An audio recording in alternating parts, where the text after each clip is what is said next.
Have you ever recorded a video just to go back to your computer and realize that your audio recorder died halfway through the shoot? I have, and that's why I'm recording this video outside with no audio recorder.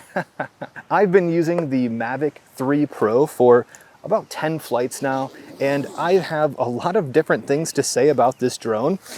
I've flown a lot of DJI drones in my day, so I thought picking this drone up would be pretty easy to get up in the air and get used to it. However, when I was flipping between all of the cameras and all of the different flight modes, some things were kind of confusing to me. Like most of my first impression videos, I go out and use the camera, or the drone in this case, and I write down what I think while I'm actually out and using it. So the first thing I wrote down was exposure and camera settings are different between the three cameras.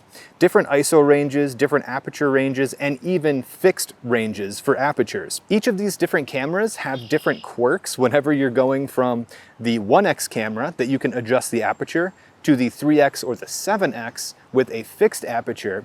They also have different kind of recording formats as well. The next thing I wrote down for the Mavic 3 Pro was each camera has a different picture profile to record in.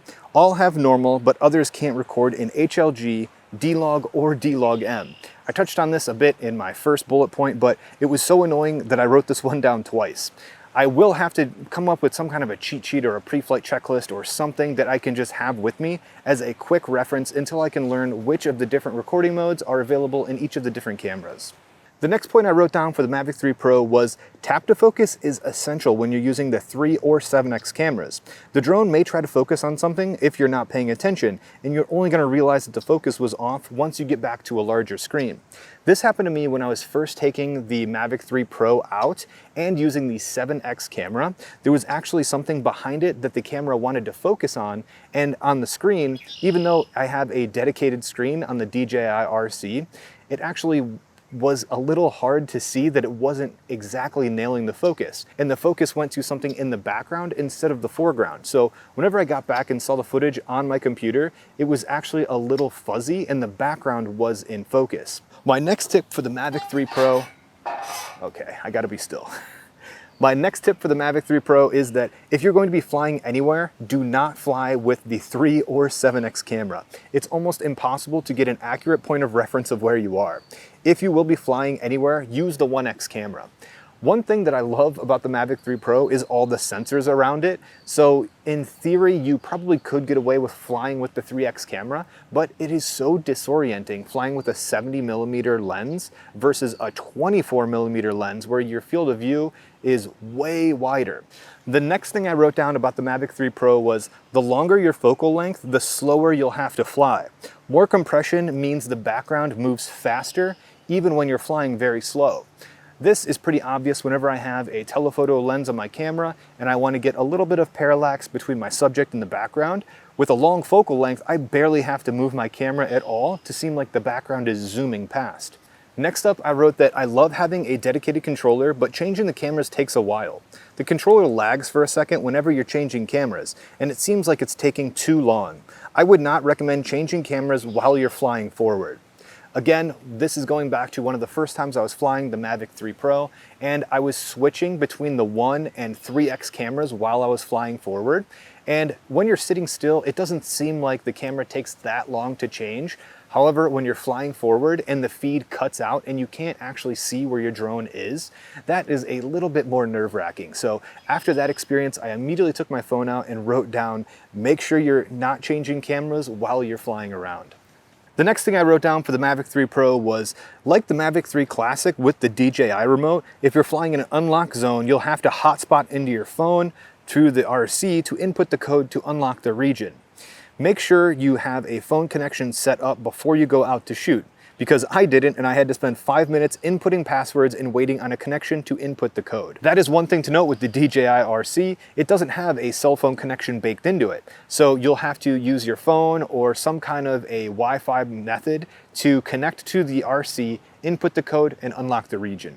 Okay, for these last few, we're going vlog style. The next thing I wrote down for the Mavic 3 Pro was check your firmware updates and Flysafe database updates before leaving on Wi-Fi.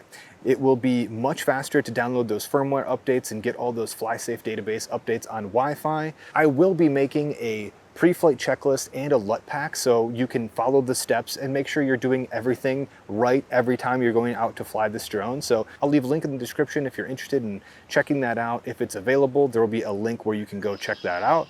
Or if it's not available yet, there will be an email sign-up list where you can join a wait list and be notified when that is ready.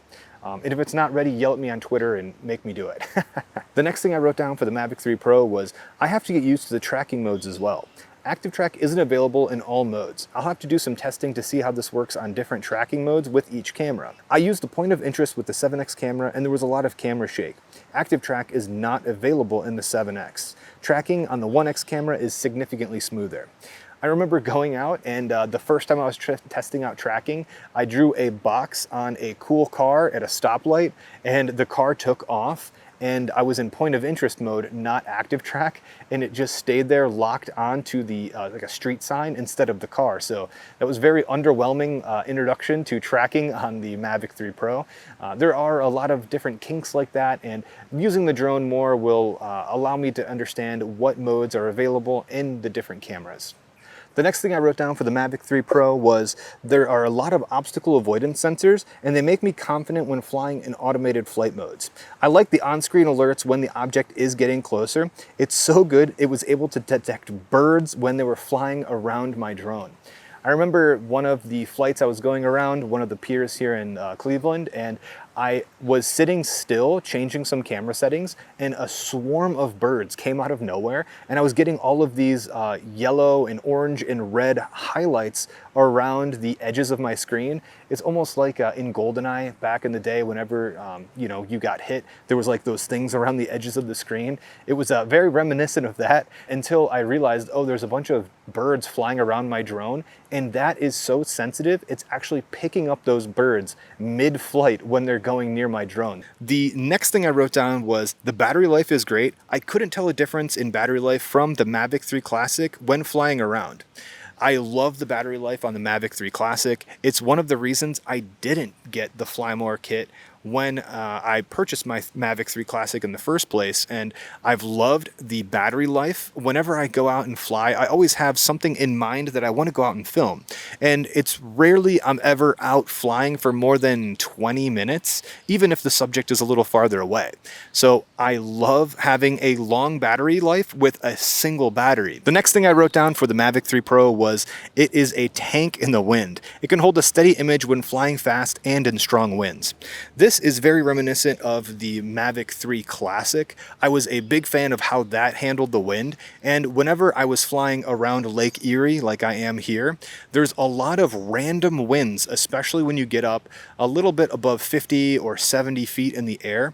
There are just rogue wind drafts coming off of this lake, and I know for a fact my drone was caught in some, and it was barely moving around.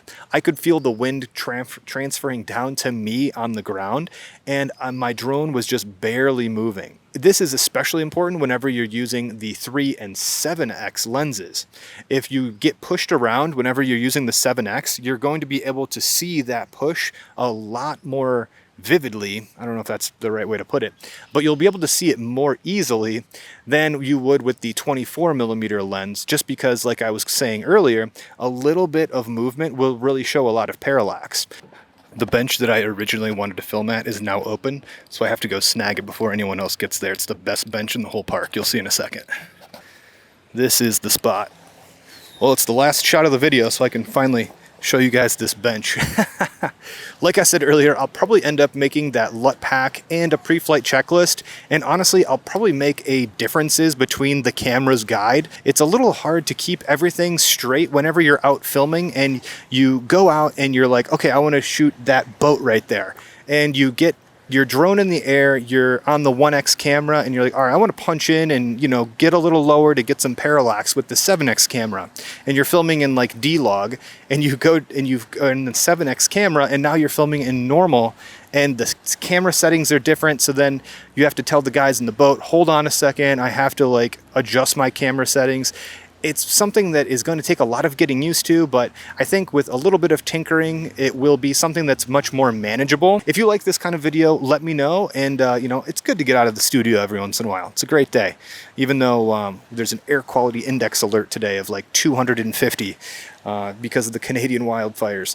The one time I'm getting out of the studio is when it's literally I should be indoors right now. Thank you guys for sticking around to the end, and I'm going to go indoors now. I bet I was just backlit and blown out that whole shot, wasn't I? I was out filming with it. It was a very it was